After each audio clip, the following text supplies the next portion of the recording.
নয়নার আজ ভীষণ কান্না পাচ্ছে। সে ভাবতেও পারছে না তার জীবনে এই রকম কোনো সময় আসবে।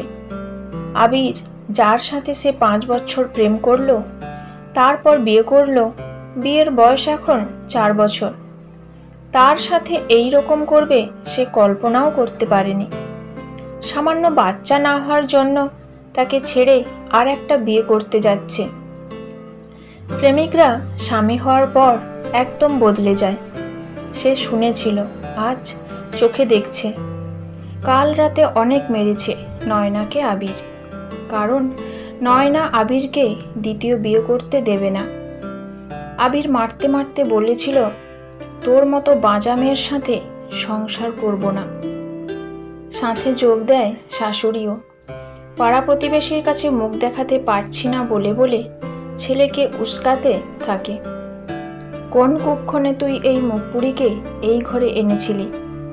ওই তো করিম সাহেবের বৌমা সবে 8 মাস বিয়ে হলো, আর 3 মাসের পোয়াতি।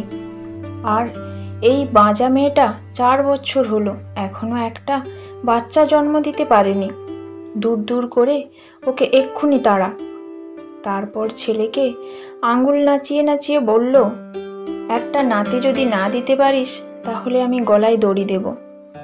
নয়না শুধু চুপচাপ আবিরের হাতের মার খেয়ে গেছে, কিছুই বলতে পারছিল না।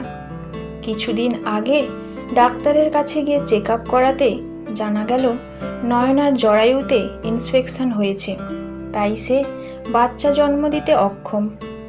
বারবার অ্যাবর্শন করালে এই রকম ইনফেকশন হয়।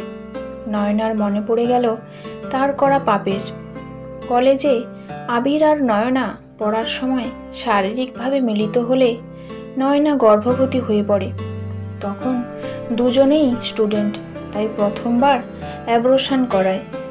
আর দুজনে প্রতিজ্ঞা করে বিয়ের আগে তারা আর কোনোদিন এই কাজ করবে না। কিন্তু কিছু মাস পরে আবিরের জোড়াজুড়িতে নয়না আবার আবিরের কাছে নিজেকে সঁপে দেয়।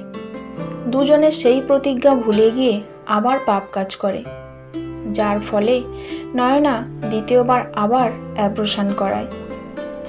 অপটু হাতের অ্যাবর্শন একটা দাগ ছেড়ে যায় নয়নার শরীরে।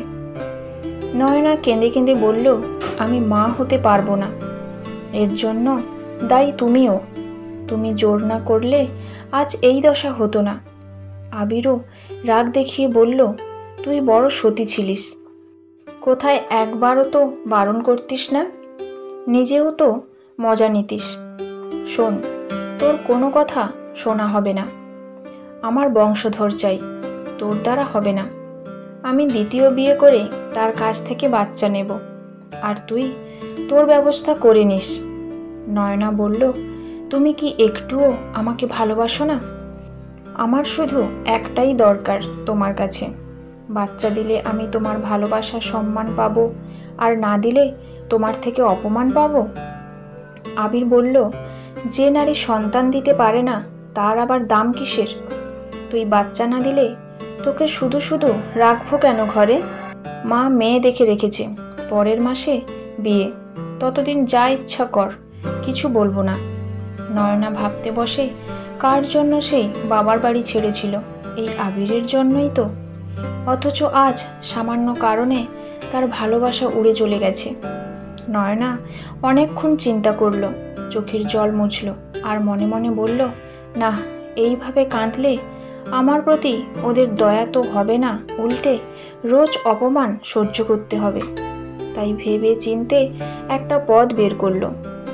কিছুদিন পরে নয়না আবিরের কাছে আবদার করলো কোথাও ঘুরতে যাওয়ার। আবির প্রথমে রাজি হলো না, কিন্তু নয়না যখন তাকে তাদের এতদিনের সম্পর্কের দোহাই দিল, কান্নাকাটি করলো, তখন আবিরের মন একটু নরম হলো। নয়না বলল, আর তোমাকে এইভাবে কাছে পাবো না।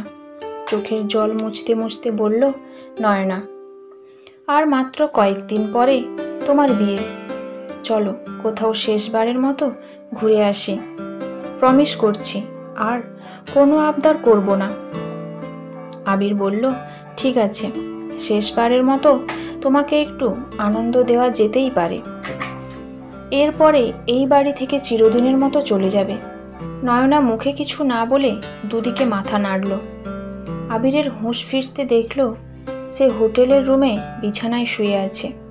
পাশে বসে আছে নয়না। তুমি উঠে পড়েছ? ভালোই হলো, আমি তো আবার টেনশন করছিলাম। মুখে চিন্তার রেখা নিয়ে নয়না জিজ্ঞেস করল। আবির মাথায় হাত দিয়ে বলল, আমার মাথা এভাবে ঘুরছে কেন?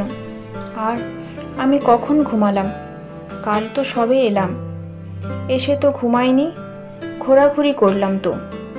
নয়না এবার মুখে হাসি টেনে বলল, হ্যাঁ তুমি আমাকে নিয়ে ঘুরেছ, কিন্তু সেটা কাল নয়, তার আগের দিন। তুমি প্রায় 2 দিন বেহুঁশ ছিলে।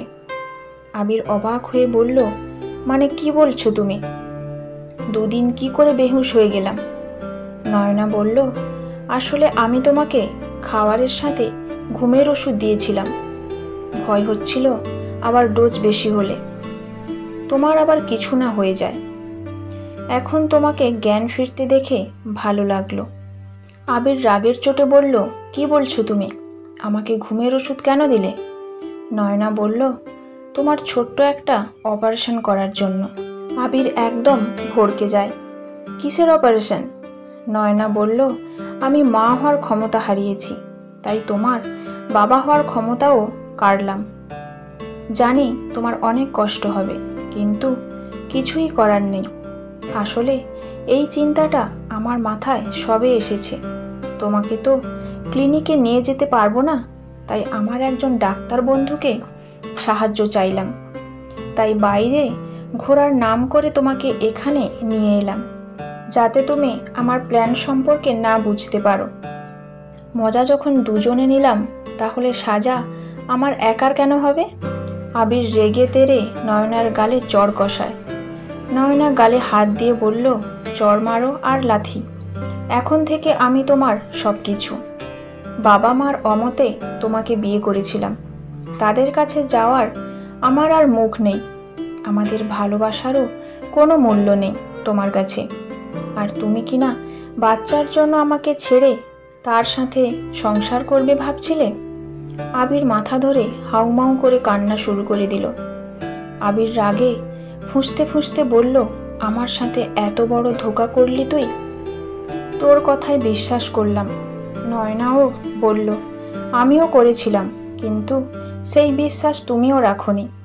নয়না বলল, কিছুই করার নেই। তারপর একটু হেসে বলল, এরপর তুমি 2টি কেন, একটাও বিয়ে করতে পারবে না। বাজা ডাক শুনতে কেমন লাগে আমার সাথে তুমিও বুঝবে।